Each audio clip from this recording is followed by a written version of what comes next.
वो नजारा, वो खुशियां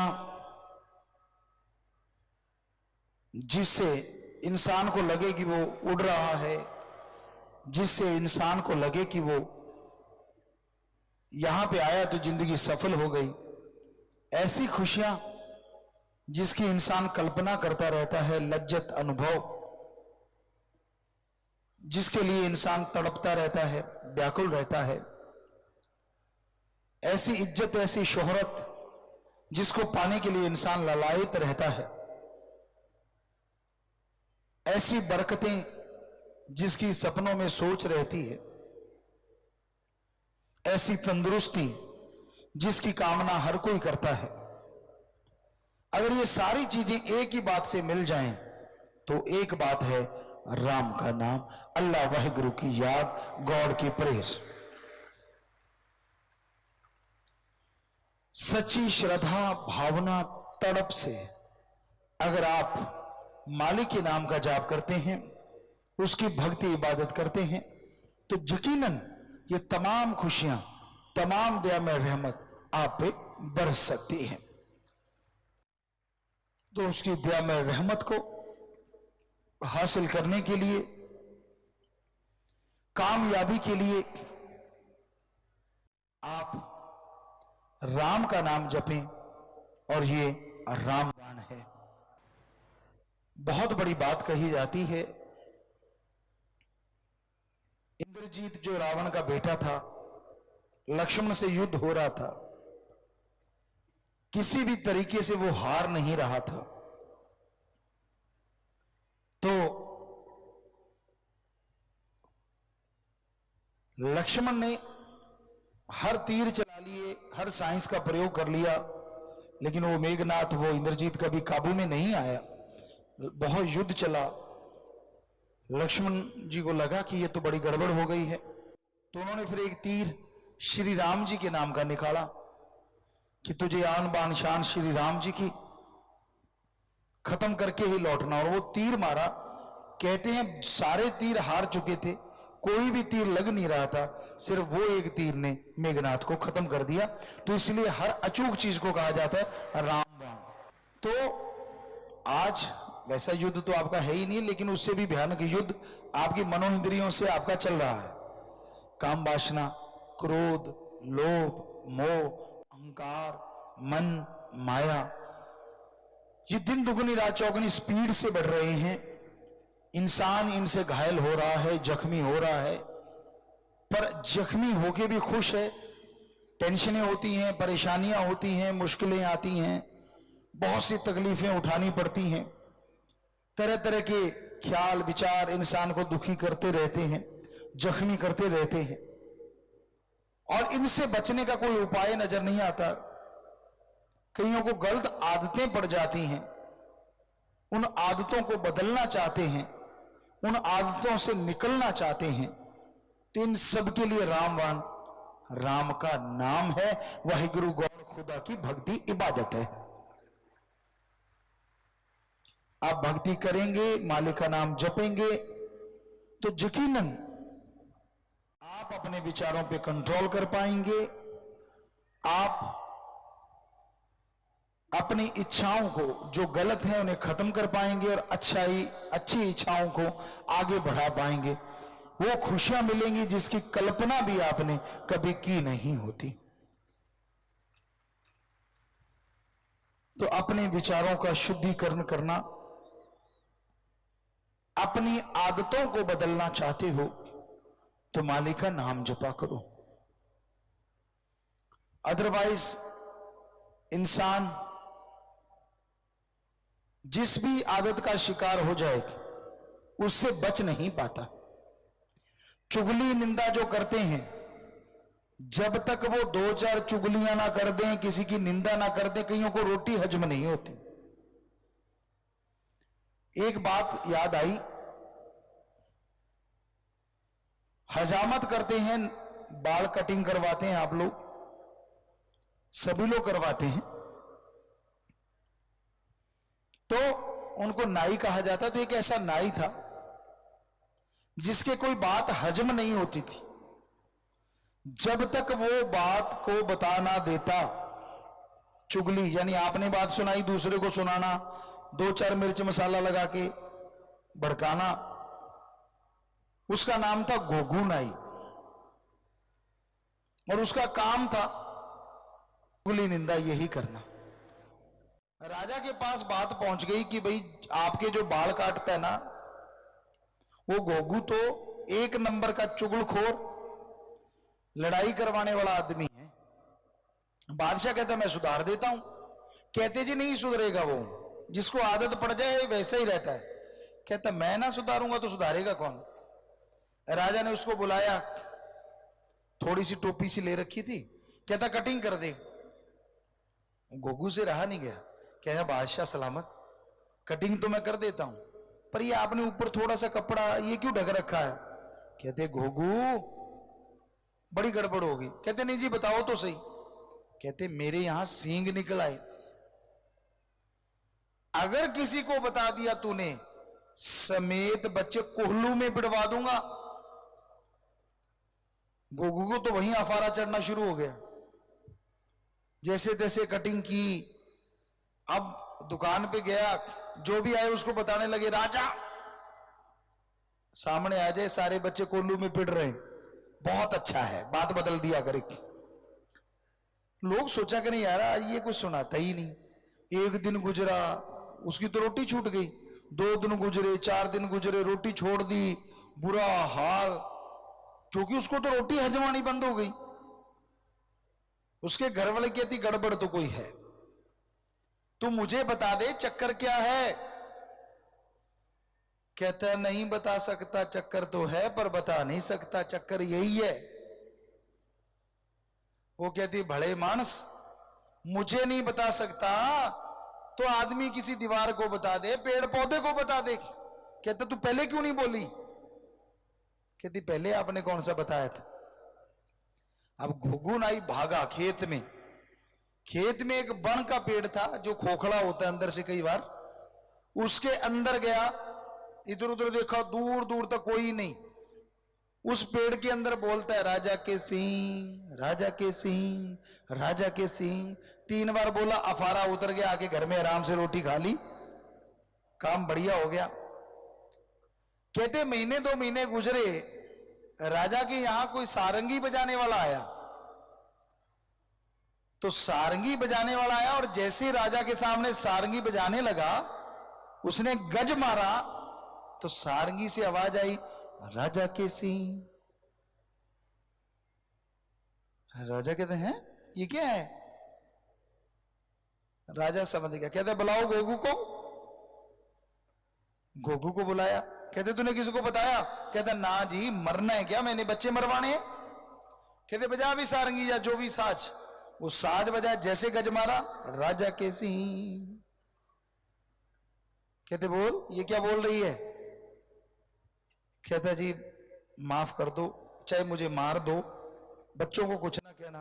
कहता बता, नहीं मारूंगा, बता तो सही क्या हुआ। पता करवाया गया कि घोघू ने जिस बन की लकड़ी के अंदर अपनी आवाज दी थी, उसी लकड़ी से वो साज बना था और उसी लकड़ी में वो आवाज आ रही थी, राजा के सिंह, राजा के सिंह। तो कई तो घोघू नाई होते हैं, कोई बात हजम नहीं होती। चुगली जब तक वो एक दूसरे को लड़ा ना दे उनको मजा ही नहीं आता। वो सुखी देख ही नहीं सकते किसी को। बहनों का तो खैर नंबर है, आजकल भाई भी नेक टू नेक मुकाबले में है। इकल्ले बैठेंगे, आपने देख लेना, ना राम नाम की बात, ना कोई अच्छी बात, ना भले की बात, वहां गप शप। फला आदमी कैसा, कोई सामने से गुजर गया ना, हम देखा करते थे, वहां ताश बहुत खेलते थे, बुजुर्ग वगैरह या और भी बैठे ताश खेलते, और बस जो सामने से गुजर गया फिर उसका अगला पिछला सब, हाँ देखिए मैं जानता हूं इसको, ये जवानी में ऐसा था, फलाना ऐसा था, ये वो था, ये फला था। भी तेरी क्या दाल खा गया जो उसकी बेईमानी कर रहा है, उसकी निंदा कर रहा है। हटते नहीं, बस आदत बन गई है लोगों को चुगली निंदा करने की। रोटी हजम नहीं होती, कोई रोटी खा के जाएंगे निंदा करने, सच में हजम नहीं होती। बहने बहने बैठेंगी रोटी राटी खा के, कई तो रोटी खाते खाते प्रोग्राम स्टार्ट हो जाता है। तो जानती आज ऐसे हुआ, चटकारे ले लेके, दूसरा सामने वाला उससे ज्यादा चटकार हुआ था। अच्छा, ऐसे लगता है उसके मुंह में रसगुल्ले आ गए 5-7। वो सुनाता है फलां के ये हुआ वो हुआ वो, वरना वो चुप हो जाए, लेकिन सामने वाला चुप ना, अच्छा, वो फिर शुरू हो जाता ताड़ ताड़ ताड़ ताड़, क्योंकि वो ऐसी पंपिंग करता है कि सामने वाले को लगता है आज मेरे जैसा न्यूज चैनल दुनिया में दूसरा है ही नहीं। तो हर कोई न्यूज चैनल बना घूम रहा है बिना वजह, इतने गप, इतनी चुगली निंदा। एक तो आपका टाइम बर्बाद, और एक वेदों शास्त्रों में लिखा है जब आदमी दूसरे की निंदा करता है ना, जिसकी निंदा कर रहा है उसका तो कुछ होता नहीं, और जो कर रहा है उसके पास कुछ रहता नहीं। ये लिखा हुआ है, निंदा भली किसी की नाही, मनमुख मुग्ध करन, मुंह काले तिन निंद का नरके कोहर पवन, पर निंदा 100 गौ घात समाना, कि पराई निंदा करते हो 100 गौ का घात करने के बराबर है, यह रामायण में लिखा हुआ है। कई बच्चे अपने मां बाप की निंदा करते हैं, बुरा ना मानना। अगर आप अपने मां बाप की निंदा करते हो तो आप कैसे अच्छे हो सकते हो? आपके अंदर भी तो उन्हीं का खून है। ठीक है, आपके बाप आपकी माता अगर कोई गलत रास्ते पे चले तो उनको समझाओ, उनके गीत निंदा के गाते ना फिरो, वरना लोग आपको भी बुरी निगाह से देखने लग जाएंगे। तो इसलिए धर्मों में लिखा है कि भाई निंदा कभी किसी की करो ना, और कभी किसी को कुछ गलत कह के मालिक के दर से दूर करो ना, वरना आपका हाल ऐसा होगा धोबी का कुत्ता घर का ना घाट का।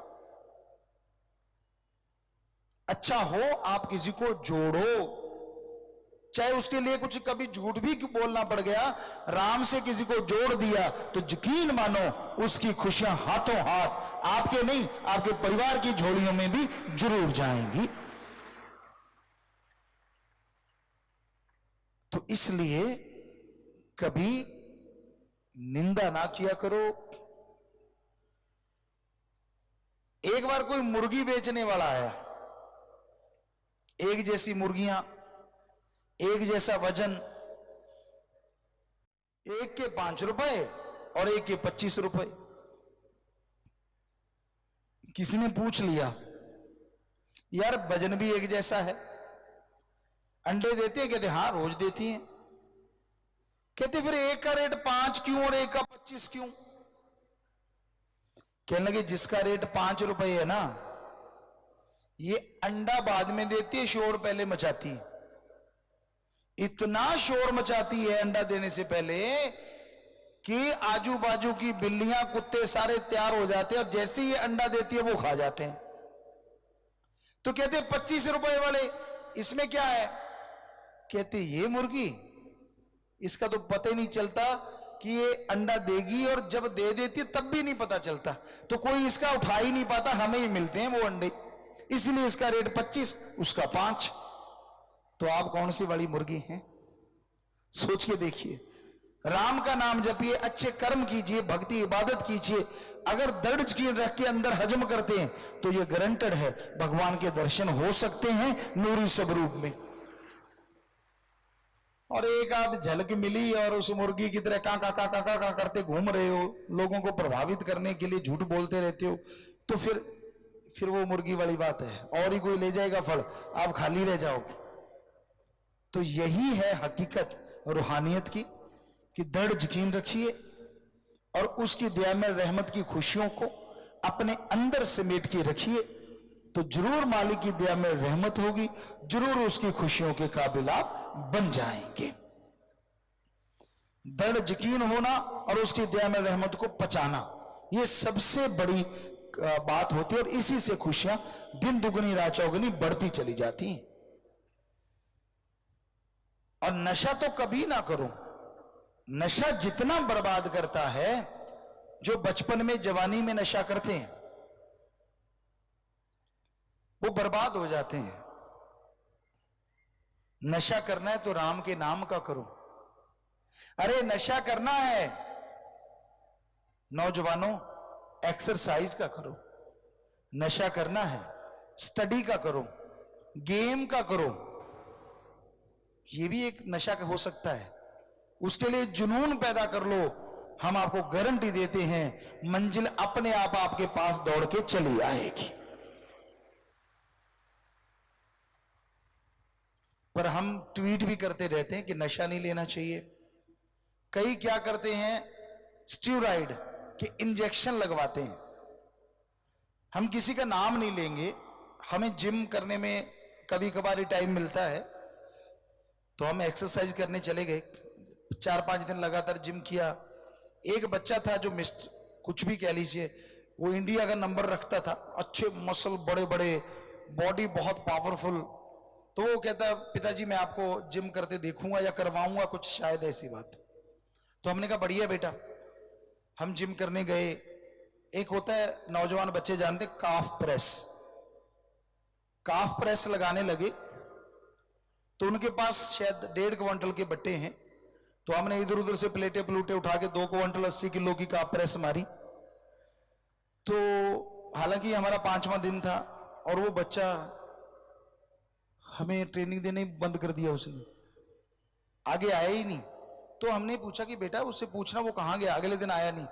कहते यार मैं गुरुजी को क्या बताऊं, मेरे इतने बड़े बड़े मसल हैं, मैं 1.5 क्विंटल की मारता हूं, गुरुजी ने मेरे सामने 2 क्विंटल 80 किलो की मार दी। मैं क्या सिखाऊं उनको, वो तो मुझे तो उसने माना कि मैंने स्टीरॉइड लिया है और हमने माना कि हमने राम का नाम और घी खाया है, बस 2 ही चीजें। तो जरूरी नहीं कि आपकी बॉडी दिखने में वो लगे कि बहुत पावरफुल है, लेकिन इतनी पावरफुल हो सकती है ईश्वर की भक्ति प्लस अच्छी खुराक। नशा ना करो, ये आप अभी अभी कर रहे हो जब तक जवानी, और जवानी भी नशा करने वालों की 30 साल में बुढ़ापे में बदल जाती। 30-35 के जाते जाते तो रात को सोते नहीं जब तक टेबलेट इंजेक्शन ना ले लें।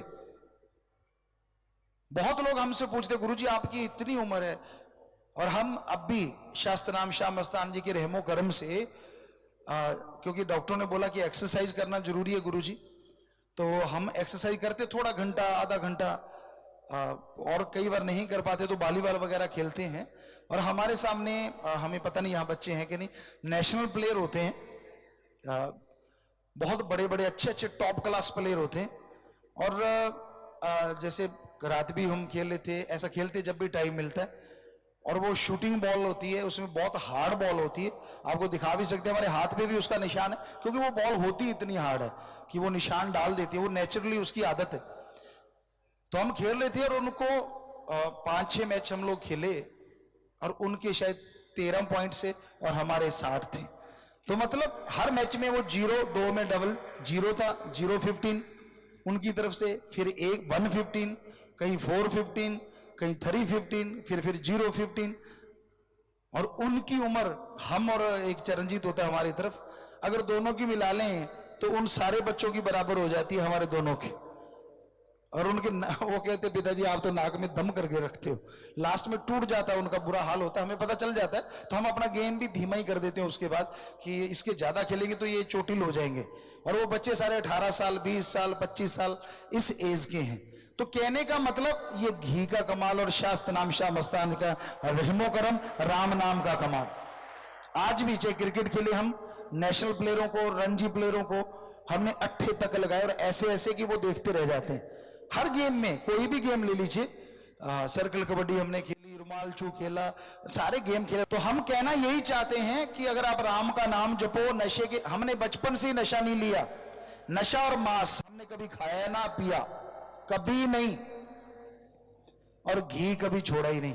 और आपको पता ही है साथ संगत को, परमपिता शास्त्र नाम शाह मस्तान का रहमो करम ऐसा था, 5 साल तक माता का फीड लिया, दूध लिया, और उसके बाद 5 से लेके 23 साल तक जब तक हम घर में रहे, कम से कम आधा किलो और ज्यादा से 1.5 किलो घी रोज खाते थे। आज वाले 300 ग्राम खा ले, 500 ग्राम निकल जाएगा, कोई पचा पाएगा। कच्चा घी सीधा पीना, हमारे टाइम में होता था, हम पिया करते थे, सीधा डाल के रखते थे और सीधा पी जाते थे, या रोटी में नमक मिर्च डाल के वो एक फुल्का और उसमें सारा खा जाना।